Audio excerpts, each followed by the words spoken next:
What's up, everybody? Time for another wrestling rant. The wrestling rant is a weekly rant I go on about the wrestling I watched this past week.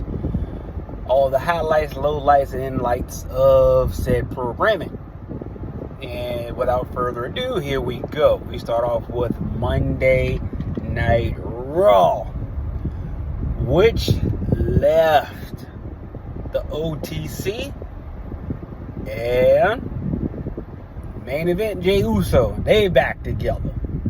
So we got a SummerSlam tag match between Roman and Jey against Bronson and Braun. We got the Bronze versus the Bloodline.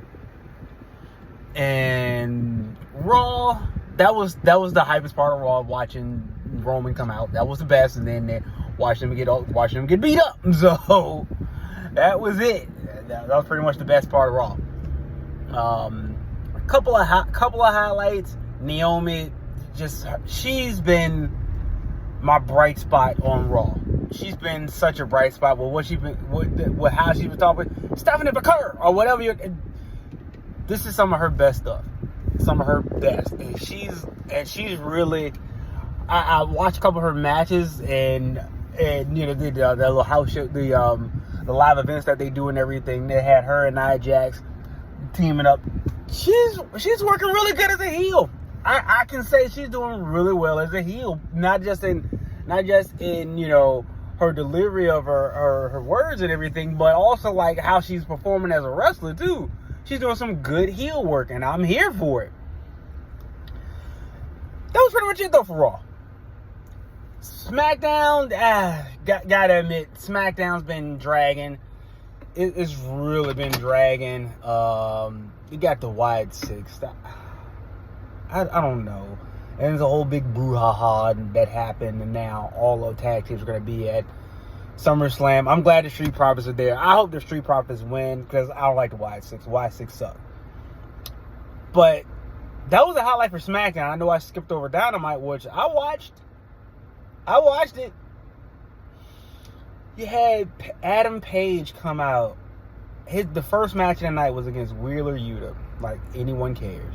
Wheeler Yuta got juice. He started. He hit him. Well, who cares if you make Wheeler Yuta bleed? Who cares? And Moxley and Page are gonna have a match this coming up week. This coming up Dynamite with no outside interference. So I guess that's going to be, he's a real champ. Now they're going to have a long, boring Moxley match. That's what they're going to have. It's going to be with rules, but it's a Moxley match, so no rules are going to mean anything. Tony Storm and Athena had their little nonsense, and some stuff is just hard. It's just hard to watch, but a lot of this theme was taken out of wrestling this past week, because of the death of Hulk Hogan. A lot of steam was taken out of everything, because say what you will, man, and he definitely got his flaws. I'm not a defender. I'm not a defender of Hulk Hogan by any stretch of the imagination. And the comments I've been seeing, the posts and the memes I've been seeing too online in regards to Hulk Hogan,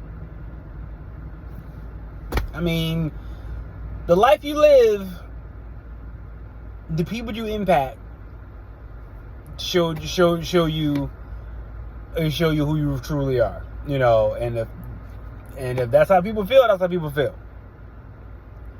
But as a wrestling fan, I know what he did for wrestling. If wrestling wouldn't be as big as it is, it would for Hulk Hogan. That's just the truth. He's the one who brought it to the national level, and then it became international with Stone Cold, and now just, you know, everywhere else it is with what it is now. But you can highlight the career of the person and see the good aspects of it. Also, the bad things he did during his career too, like the people he hamstrung, the people he wouldn't put over, the business decision that he made. And granted, people can feel a type of way about it. And hey, that's within their reason too. If you felt, I'm sure some wrestlers felt like, man, that guy screwed me over. Well, I get it. So, but even with all of that, wrestling wouldn't be as big as it is without Hulk Hogan. That's just the reality. And him as a human being, not a shining example of what a human being should be, but as far as the impact on wrestling, you can't take that away. You can't deny that. But this has been the wrestling rant. I know my rants are getting shorter, honestly, because during the week, it's just dragging on. And I'm like, I'm not going to sit here and a lot of the stuff after, like, it passes, after it's over, after a segment's over, I forget it because it's forgettable. So that's my restaurant. Let me know what you like, what you didn't like, what you enjoyed, what you hated, that your highlights, your lowlights, your feelings on Hulk Hogan. Let me know in the comments, y'all. Peace.